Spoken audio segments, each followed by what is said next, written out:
खुलुमबाय स्टुडिअ दं आं राकेश रामसियारि नोंथांमोना मिथिगौ जे फैगौ 4 जुन बै 4 जुनाव हादर नाङैनो जे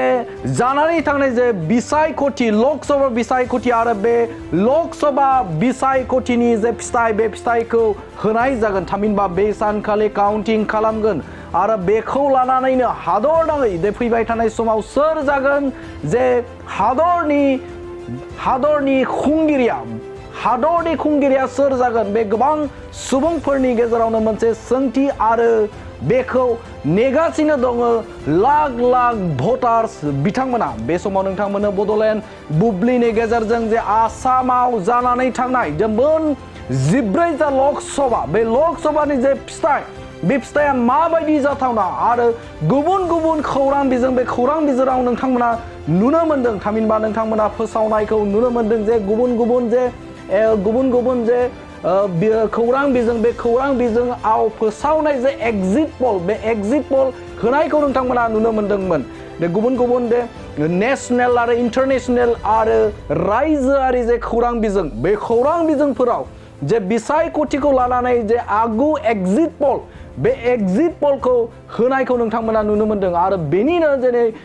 आसामनि जे मोन 14 जे लकसभा बे लकसभानि जे गुबुन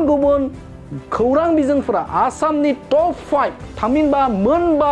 मोनबा खौरां बिजों बे खौरां बिजोंखौ जों सायख'ना लादों आरो बिथांमोननि जे एग्जिट पल बिथांमोना फोसावनाय जे एग्जिट पल बे एग्जिट पलखौ नोंथांमोननि गेजेराव होनो नागिरदों बे एग्जिट पलखौ नोंथांमोननि गेजेराव बबे चेनेला थामहिनबा बबे खौरां बिजोङा बेसेबां होदों बिथांमोना बिजेपिनो बेसेबां होदों कंग्रेसनो बेसेबां होदों आरो गुबुन राजखान्थि हान्जानो बेसेबां बिथांमोना बे समाव होनाय जादों बे समाव नोंथांमोना बड'लेण्ड बुब्लिनि गेजेरजों होनो नागिरदों जे मोनबाजों खौरां बिजोंखौ जों सायख'ना लादों आरो बेनिनो गासै बेसेबां होदों मासि आसामनि जे मोन 14टा जे लकसभा बे लकसभानि फिथाइखौ नोंथांमोननि गेजेराव होनो नागिरदों आगु एग्जिट पल DY 365 बिथांमोना एग्जिट पल होदों DY 365 बिथांमोननि बा चेनेलनि गेजेरजों बिथांमोना एग्जिट पल होदों NDA थामहिनबा नेशनेल डेम'क्रेटिक एलायन्स बिथांमोना 10 निफ्राय 11टा मासि होनायखौ नुनो मोनदों NDA थामहिनबा कंग्रेस आरो गुबुन राजखान्थि हान्जा बिथांमोना 3 निफ्राय 4टा मासि बिथांमोना होनायखौ नुनो मोनदों जे बे DY 365 बिथांमोना आरो BPF राजखान्थि हान्जानो मोनसे मासि बिथांमोना होदों DY 365 दिनै एग्जिट पल आरो बिथांमोना AIUDF नो मोनसे मासि होनायखौ नुनो मोनदों आरो आदार्सआव सासे मासि होदों बिथांमोना सासे मासि होदों आदार्सनो DY 365 नि बे एग्जिट पल बेनि अनगायैबो नोंथांमोननि गेजेराव होनो नागिरदों जे निउज लाइभ जे मेगा एग्जिट पल जे बिथांमोना होदों BJP प्लास थामहिनबा BJP जों एलायन्स थानाय UPPL आरो AGP आसाम गण परिषद दा बिथांमोननि जे एग्जिट पल बायदिब्ला 10 निफ्राय 14 मासि मोननो हागोन होननानै बिथांमोना एग्जिट पल होदों आरो कंग्रेसनो बिथांमोना 2 मासि होदों 0बो मोननो हागौ बा 2बो मासि मोननो हागौ होननानै बिथांमोना फोरमायनायखौ नुनो मोनदों आरो आदार्सआव दों 2 बिजाथि बिथांमोना लाखिना दोनदों बे जाहैबाय निउज लाइभ मेगा एग्जिट पल निउज लाइभनि बे मेगा एग्जिट पल आगु बिथांमोना एग्जिट पल होनायखौ नुनो मोनदों आरो बेनि अनगायैबो NKTVआ होनाय जादों बेवहाय NKTVनि बे एग्जिट पल बायदियै BJPआ 10 मासि मोननो हादों आरो कंग्रेसआ 2 मासि मोननो हागोनखौ बिथांमोना बे समाव प्रेडिकेट खालामदों आरो AGP सासे आसाम गण परिषदआ सासे मोननो हागोन आरो BPF निफ्राय सासे मोननो हागोन आरो AIUDF निफ्राय 0 सासेबो मोननाय नङा आरो UPPL राजखान्थि हान्जा बिथांमोननिफ्रायबो सासेबो मोननाय नङा होननानै NKTV निफ्राय मोनसे मेगा एग्जिट पल बिथांमोना होनायखौ नुनो मोनदों आरो बेनि अनगायैबो आसामनि जे मोनसे खौरां बिजों प्रोटिन टाइम्स मेगा एग्जिट पल बिथांमोनाबो एग्जिट पल होनायखौ नुनो मोनदों दा बिथांमोननि बायदिब्ला BJP राजखान्थि हान्जा थामहिनबा BJP प्लास AGP आरो UPPL राजखान्थि हान्जाया बेवहाय दंफायो 11 निफ्राय 1 थामहिनबा जिसेता मासिखौ बिथांमोना कनफार्म होदों आरो बेनि गेजेरावनो सासे दाजाबनोबो हागौ आरो सासे दानख' जानोबो हागौ दानख'योब्ला बिथांमोननि आखायाव 10 जन आरो दाजाबोब्ला 12 जन मासि बे समाव होनाय जादों प्रतिदिन टाइम्सनि मेगा एक्जिट पला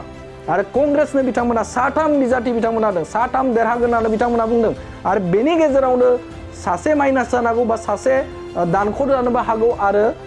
दाजाबनोबो हागौ दा बे हिसाबै दाजाबोब्ला 4 आरो दानख'योब्ला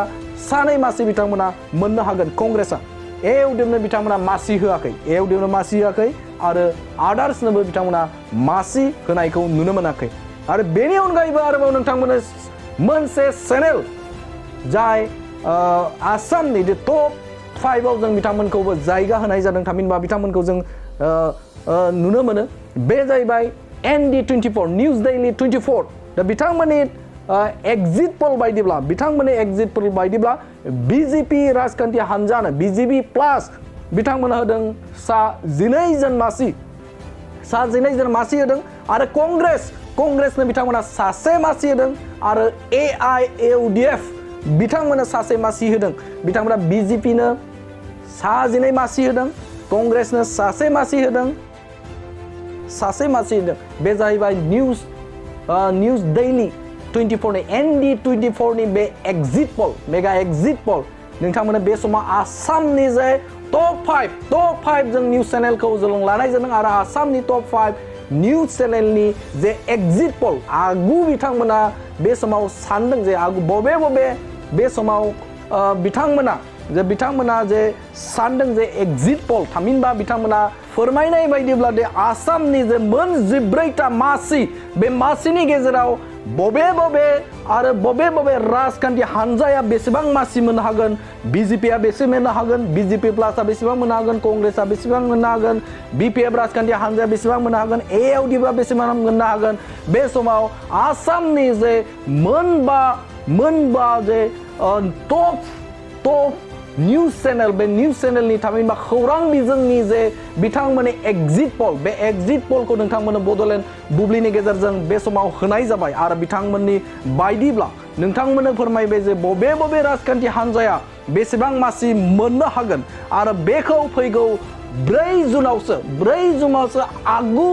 आगु बिथांमोननि थामहिनबा 4 जुनावसो रोखा जागोन जे बे समाव आसामाव थारैनो सोर बेसेबां मासि मोननो हागोन आरो बे समाव नोंथांमोननो जे आसामनि जे टप 5 निउज चेनेलनि खौरां बिजोंनि जे बिथांमोना होनाय जे एक्जिट पोल बे एक्जिट पोलखौ नोंथांमोननि गेजेराव बड'लेण्ड बुब्लिया होबाय गोजोनथाव खौरां नोंथांमोननि थाखाय लानानै फैदों MRM मेम'रियेल हस्पिटालाव गोबां बेमार फाहामथाय होनायनि खाबु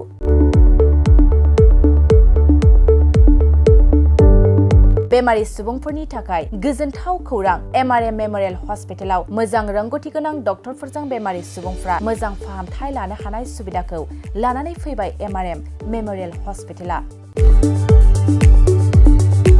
क'क्राझार सहरनि पुलिस पइन्ट आरो अमश्री हटेलनि साखाथियाव थानाय बयजोंबो मिथिसार जानाय MRM मेम'रियेल हस्पिटाला गोबां फेसिलिटिस खाबुफोर फोसावदों MRM मेम'रियेल हस्पिटालनि फेसिलिटिफ्रानो जाबाय critical care medicine emergency medicine paediatrician pathologist general medicine diabetologist OBS and gyno cardiology general surgeon neurosurgery advance laparoscopic ENT surgery department ophthalmologist surgical gastroenterologist neuropsychiatry onco surgery department dermatologist, orthopedics, residential medical officer, inter-facility unit, physiotherapy, radiologist, histopathological department, urologist, emergency department, CT scan, X-ray, pathology department, vaccinator department आरो MRM memorial हस्पिटालाव 24 घन्टा जेब्लाबो खुलाय थागोन लांलाय लाबोलायनि एम्बुलेन्सनि सुबिदायाबो 24 घन्टा थागोन गोबां मिथिनो थाखाय नैबे 9854081948 93655020048 जानबुं नाम्बाराव फन खालामनानै